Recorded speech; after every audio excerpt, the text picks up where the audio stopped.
Hello, welcome back. Here we are on Thursday because it is, according to our school schedule, it is twin day today. So I have my twin, me and Ollie here. Okay, it's our twin. And we have our twins over here because the Simbas are beautiful. Maybe one of them's Nala, who knows. But it's twin day. Hope you guys are dressing up like somebody else. Tomorrow is school spirit day. So maybe wear something to show off your school spirit. Go Jags. Right? Our book today is The Miraculous Journey of Edward Tulane. Again, The Miraculous Journey of Edward Tulane. As Scholastic says, I must say, hey, we are allowed to read this book for Scholastic. Again, we are allowed to read this book for Scholastic.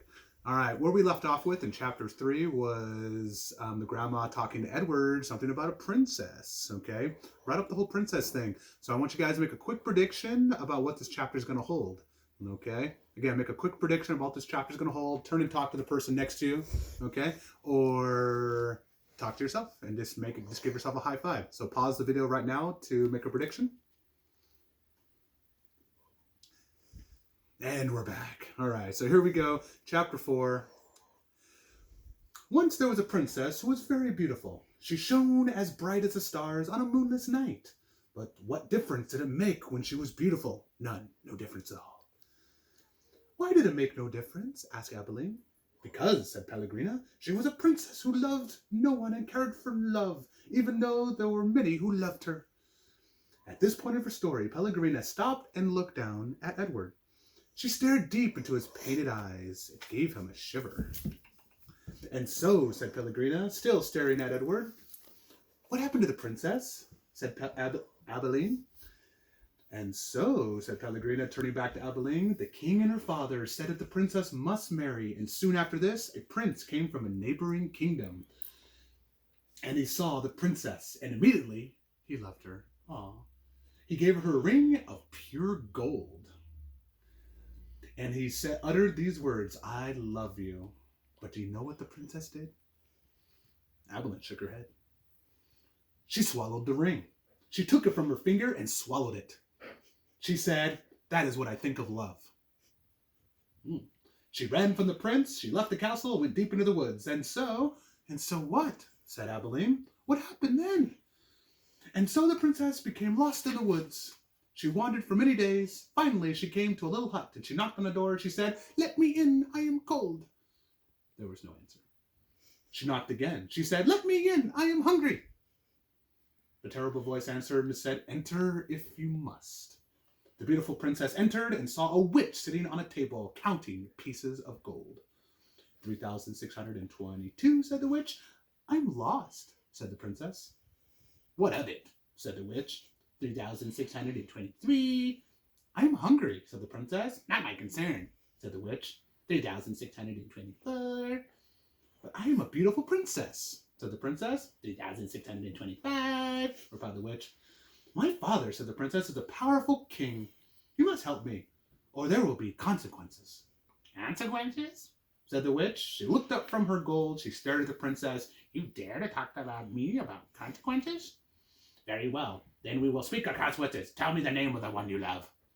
Love, said the princess. She stamped her foot. Why must everyone speak of love? Whom do you love? Said the witch. She must tell me the name. I love no one. You disappoint me, said the witch. She raised her hand and said one word, Farthagiggery.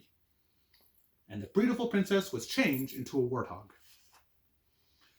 What have you done to me? Squealed the princess. Talk to me of consequences now, will you? Said the witch, and she went back to counting her pieces of gold.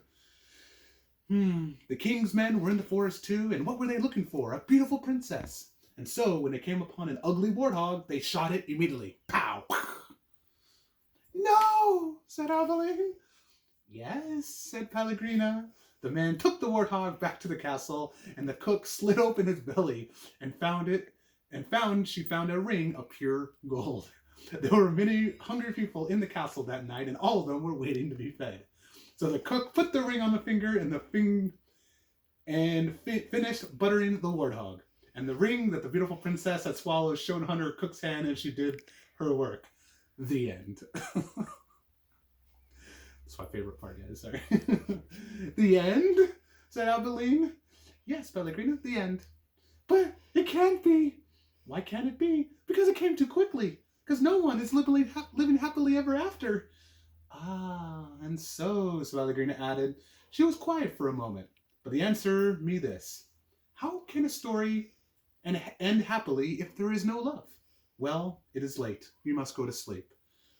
Pellegrina took Edward from Abilene. She put him in the bed and pulled up the sheet to his whiskers. She leaned close to him. She whispered, "You disappoint me." After the old lady left, Edward lay in his small bed, stared up the ceiling. The story, he thought, had been pointless. But then most stories were, weren't they? He thought of the princess and how she became a warthog. How gruesome, how grotesque, what a terrible fate. "Edward," said Abilene, "I love you. I don't care how old I get. I will always love you." Yes, yes, thought Edward. He continued to stare up the ceiling. He was agitated for some reason, but he could not name why. He wished that Pellegrina had put him on the side so he may look at the stars. And then he remembered Pellegrina's description of the beautiful princess. She shone as bright as the stars as a moonless night. For some reason, Edward found comfort in his words and repeated to himself, "As bright as the stars on a moonless night, as bright as the stars on a moonless night." Over and over until at last the first light of dawn appeared. All right. So that was an interesting story that Pellegrina told Abilene. I love that part. Okay. So as weird as it may sound, it's got meaning behind it. So, but here's what I want you guys to think about. Okay. We covered similes for a very short period of time. But, so if you don't know what a simile is a sentence or phrase that uses like or as. And it compares two things. So again, it's a simile compares two things, and you'll hear the word like or as. So you might have to backtrack the video so you can hear where I said that. And I want to know, okay, what is the most important simile in this chapter? Okay, what's that most important simile? So you're going to write down in your books, the most important simile was or is, and you write it. So you might have to backtrack a little bit. And one more thing, I want you guys to write a simile for Abilene. Okay? So Abilene simile is as blank as a blank. So Abilene is as blank as a blank. So input words in there you think that would compare Abilene. All right? So see if you guys can do that. And I'll see you guys next time for chapter 5.